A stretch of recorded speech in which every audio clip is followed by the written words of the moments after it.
Ô Saint-Esprit, je viens de la louange, les yeux fermés, doucement. Mes chers confrères, prêtres, révérentes sœurs, chers fidèles du dimanche de Pâques, que j'aime bien saluer particulièrement en cette occasion, sœurs et frères bien-aimés. L'Église chrétienne,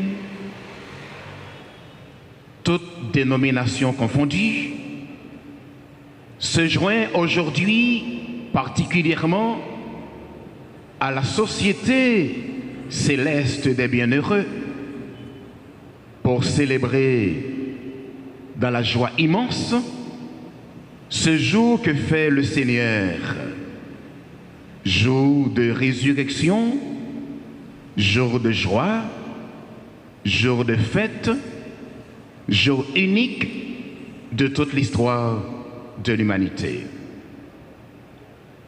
Jamais il n'a été donné à aucun homme avant Jésus de faire cette belle expérience de la résurrection. On parle certes dans les évangiles de la résurrection de Lazare, de la résurrection de la fille de Jaïr, de la résurrection de ce fils unique de la veuve. Mais toutes ces résurrections opérées par Jésus dans le cadre des miracles qu'il faisait en faveur du peuple, toutes ces résurrections n'étaient que de simples retours à l'existence terrestre, de simples retours du souffle de vie dans ces personnes qui allaient mourir plus tard.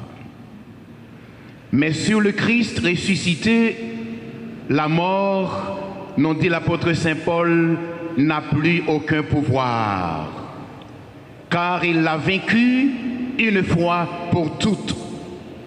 Et c'est précisément, sœurs et frères bien-aimés, ce message que les apôtres avaient été chargés d'annoncer dans toute la Galilée et jusqu'aux confins de la terre. Cette proclamation a traversé les siècles, les générations et les âges pour nous parvenir à nous de cette génération du XXIe siècle. Cette proclamation nous est parvenue avec toute sa teneur, sa vérité et sa force, car la résurrection de Jésus est loin d'être une fable ou quelque chose, une histoire inventée par l'Église. D'ailleurs, l'apôtre Jean a dit clairement dans le récit de la Passion que celui qui a vu a témoigné et son témoignage est véridique et il sait qu'il dit vrai. Extraordinaire déclaration apostolique. Donc, sœurs et frères bien-aimés, l'Église fondée par le Christ, cette Église, notre Église, est consciente de la lourde mission qui est la sienne, c'est-à-dire celle de porter et communiquer ce témoignage véridique à tous les hommes de tous les temps, pour que les hommes puissent mettre leurs pas dans les pas de Jésus et ainsi accéder au royaume. En vérité, sœurs et frères bien-aimés, c'est le but ultime du passage de Jésus sur la terre des hommes. Nous prendre par la main pour nous conduire au royaume. Car ici, nous ne sommes que des pèlerins, des gens de passage en marche vers ce royaume. La deuxième préface de Pâques nous fait dire, grâce à lui, parlant de Jésus ressuscité, les portes du royaume des cieux s'ouvrent pour accueillir les croyants. Aussi, sœurs et frères bien-aimés, avons-nous donc intérêt à nous en remettre totalement à Jésus, car d'après l'enseignement du livre aux Hébreux et des Actes des Apôtres, il n'y a aucun autre nom par lequel l'homme peut être sauvé, sinon le nom de Jésus. Ça lui dit, frère Maxime, toutes les agribailles que nous mettons dans la vie, nous, tout seul qu'on a servi, tout vieux ogatoire, vieux sachet maré de tous côtés, tout vieux cache-cache, hypocrisie en bas, toute petite magie, toute petite limain, tout petit bagage ça, c'est rance. Et puis c'est perdre du temps. Cette fête de la résurrection de Jésus nous invite donc, sœurs et frères bien-aimés, à embrasser la vraie foi en Jésus ressuscité. Lui qui est mort et ressuscité pour nous. L'évangile de ce jour rapporte que l'apôtre Pierre, suivi de Jean, a été au tombeau pour mieux comprendre ce qu'il prenait pour des racontars de femmes. Ces dames, ces femmes qui revenaient du tombeau de Jésus avaient reçu la mission d'annoncer aux 12, aux 11 alors, la bonne nouvelle de la résurrection. Mais j'entendais dans l'évangile là, apôtres pas de jamais te comprendre, on va constater possible. C'est peut-être ça, ils ont été lents à croire. Et pour avoir la certification de ce que les femmes racontaient, Pierre, suivi de Jean, s'est rendu au tombeau. Jean, le disciple que Jésus aimait, est entré en deuxième. Il vit et il crut, dit l'Évangile. Voilà les deux verbes qui constituent, sœurs et frères bien-aimés, la clé de lecture, la clé de compréhension de l'événement pascal. Il vit l'Iwéak-Gel, c'est-à-dire qu'il a eu l'expérience personnelle. Cette expérience personnelle de la résurrection de Jésus l'a transformé en témoin de l'événement. Le Iwéak-Gel, ou capable facilement témoigner. Et le voir l'a conduit au croire. Le ouais facilement ou qu'à croire. Mais heureux ceux qui, comme vous et moi, croient sans avoir vu, dira plus tard le ressuscité à son apôtre Thomas, qui se révélait encore sceptique par rapport à l'annonce de cette bonne nouvelle. Et sont encore légion aujourd'hui ceux qui se sont inscrits à l'école de Thomas, c'est-à-dire ceux et celles qui interrogent l'authenticité et la véracité de la résurrection de Jésus. Est-ce que ça a été fait vrai? Est-ce qu'il a été fait? Comment tu as fait sauter dans ton bois? Beaucoup de Thomas, aujourd'hui encore, interrogent l'événement. Aux chrétiens de Corinthe, l'apôtre Paul disait, si le Christ n'est pas ressuscité, vaine est notre prédication, vaine aussi votre foi. Et par voie de conséquence, vaine seraient toutes nos pratiques chrétiennes.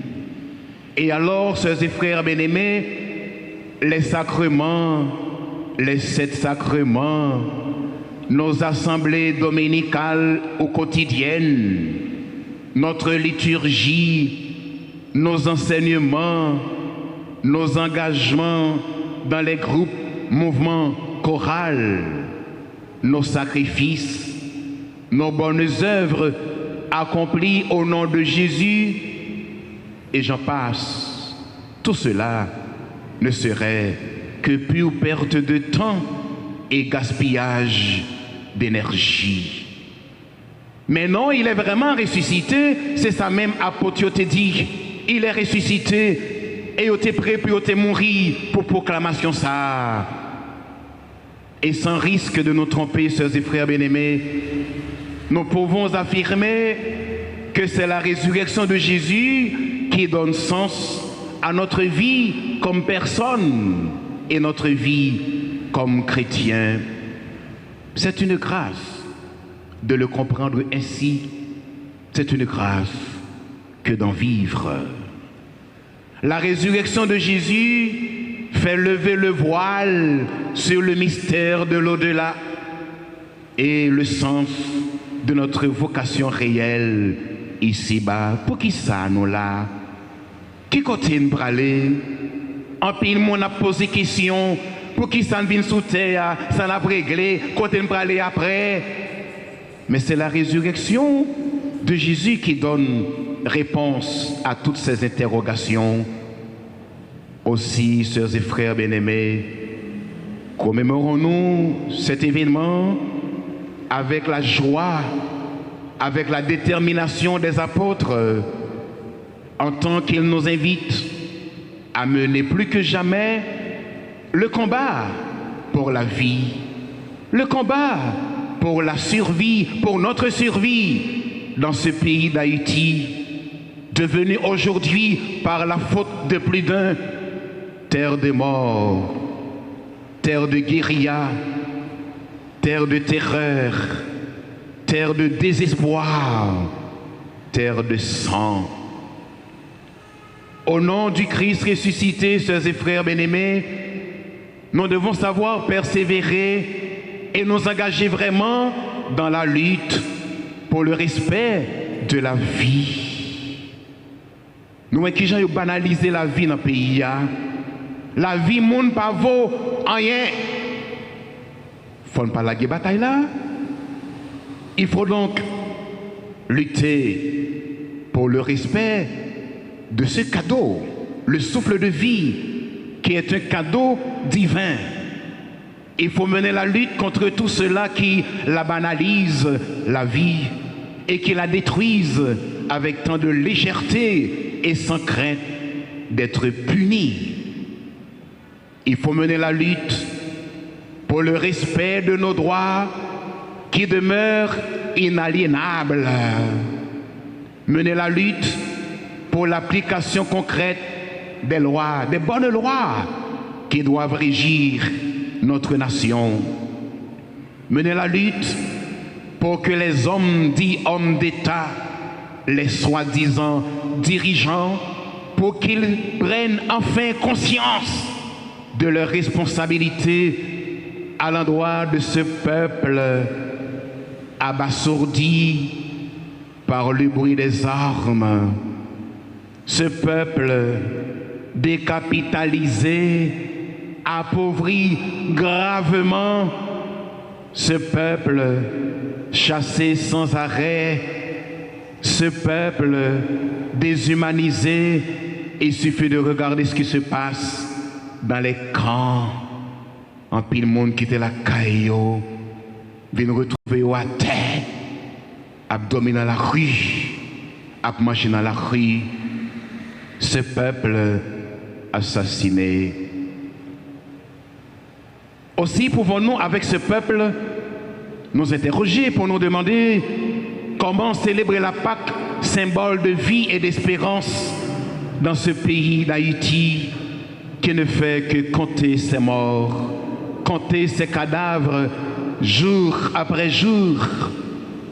Dans ce pays d'Haïti où la justice demeure encore sourde, muette, indolente et nulle. Mais en hommes et femmes de foi, comment ne pas la célébrer puisqu'elle est la cause et le fondement de notre espérance et de nos combats quotidiens.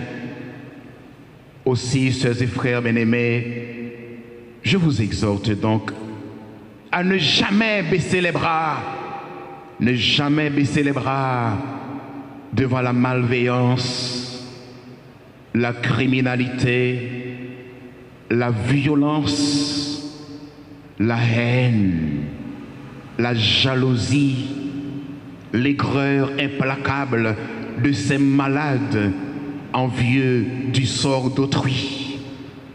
Je vous invite donc, sœurs et frères, je vous exhorte à tenir bon et ferme, car la résurrection de Jésus est victoire sur le mal, victoire sur toutes les forces de mort. Avec le ressuscité, nous vaincrons. Ce jour que fit le Seigneur est jour de joie, jour de victoire, jour de fête, jour de vie.